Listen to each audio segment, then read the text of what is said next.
Hey, Robin, have you ever noticed how a couple can be deeply, passionately in love with one another, but not be connecting emotionally at all? Even though they love each other, they're just Right, not connecting absolutely. emotionally. I see that a lot, And I think a lot of times when people think I'm falling out of love, it's really that they've not learned to connect with each other emotionally. Right. And so they fight a lot. Welcome to Ask Dr. E. We're glad that you're here. And we talk about everyday problems, emotional needs, and marital issues or whatever, current events. And so you're always welcome to tune in. I'm thankful that you're here today. We're going to talk today about a subject that doesn't get a lot of coverage. Now, the last three videos, I believe it was, we talked about what women wish men knew about women. And if you had a book with 500 pages in it, and all of them were blank, that'd be about it for most of us, right? For the men. That's right. Yeah. And so today we're talking about what do men wish women knew about men. And this is not for the purposes of attacking women. It's not for the purpose of excusing a man's bad behavior. Yep. None of that. But we're talking today about what is it that men really wish their wives knew about them. So, Robin, you're going to start us off, and what does it say right there? Okay. Peace at home matters more to men, but it matters to us as well. You know, and when you come in, it needs to be your refuge. It needs to be a safe place for everybody. For everybody. Men, the husband, the wife, the kids. It needs to be, and maybe you teach all of them to have respect and love each other if you do it between yourselves. So, yeah.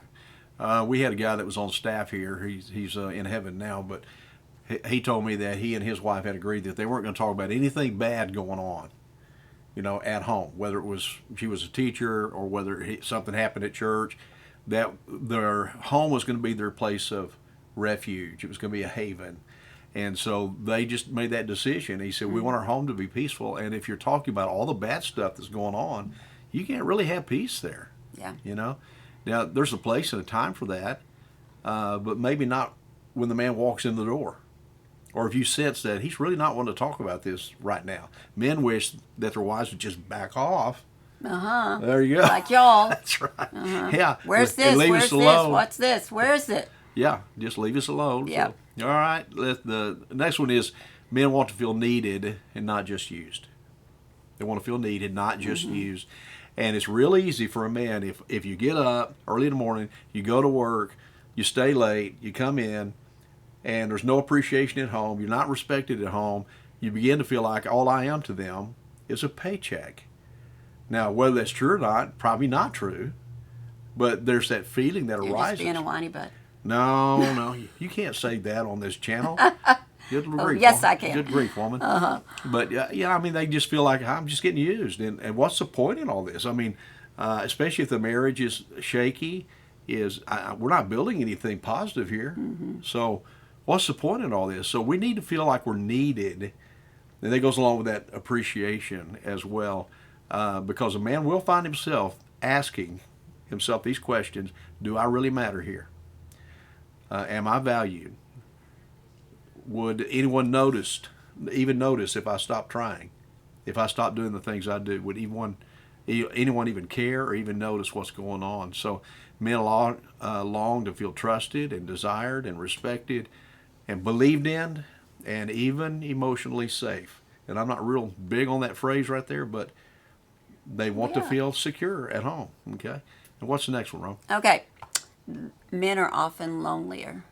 People think, well, he just wants to be by himself. He doesn't talk to anybody.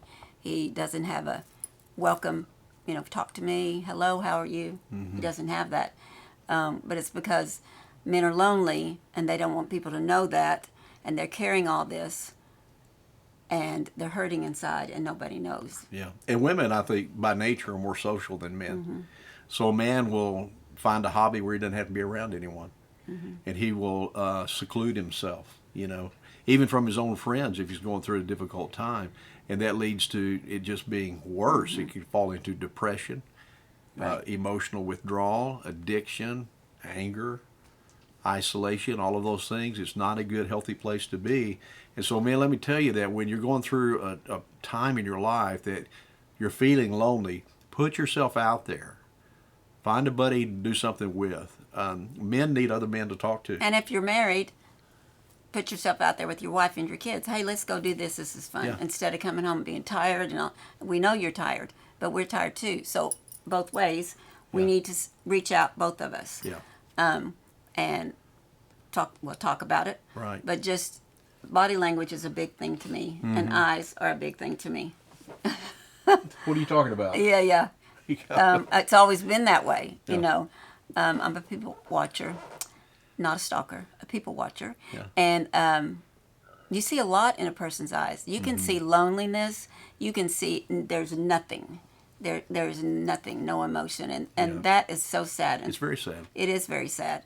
So I think we recognize it more than you think we do. I think women pick up on those cues 10 times better than men do. Yeah, I agree with that. Men need grace in their life too. You know, women need grace. Men need grace as well, because sometimes men are going to fail.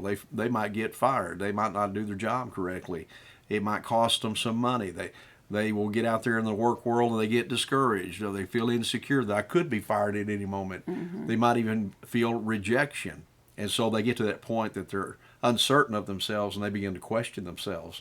And that's not a good place to be. And but that's why we need grace. We need to know that when we mess up, we'll be forgiven, Right. especially if it's with our wife. Yeah. You need to say, practice this, Robin. I forgive you, Mark. I forgive you, Mark. Can we say it like Josie said it? I forgive you. Will you give me your, what was it, phone? Phone. Okay, I'm saying I'm sorry. Will Yeah. you give me the phone? Yeah, You know? yeah. She had to apologize before she could Yeah. get the phone, but that's our little granddaughter. But anyway, Took a lot her of fun. 30 minutes, but It took you know. half an hour for her to apologize, and she got that from her. She got that from her right there. So there's got to be a balanced perspective then in life. So let me say this, very clearly before we close. This conversation is not saying that men are always right, because they are not. It's not saying that men are always immature or selfish, or they avoid or shirk responsibility. It's not saying that they don't want to communicate, because I think most men really do. They may not know how. They may not. A study was done many years ago with boys and girls out on a playground, and they discovered that like 78% of all the sounds that boys made were something that you couldn't understand. They were like car noises, Yeah. or shooting guns, or anything, unintelligible sounds. And they found the exact opposite with girls. Girls were having conversations and talking and asking each other questions and so forth. So it's that, again, I think that's the way it is from birth, really. And so we have to learn that both sexes have their weaknesses and their strengths. That's the way God made us. Can I ask you, you remember the story you told about the man that he had all the things happen to him all day long and they were horrible? And then he walked to his home in the tree. Yeah, there's a little bush, actually, that was right outside his front door. And before he would go in, he had developed the habit every day when he got in from work, he would just pretend like he would stop and he'd say, God, I want all my problems to be right here on my hands. And he would look as if he could see them. And then he would reach over and put them on that bush and say, I'll pick them up tomorrow.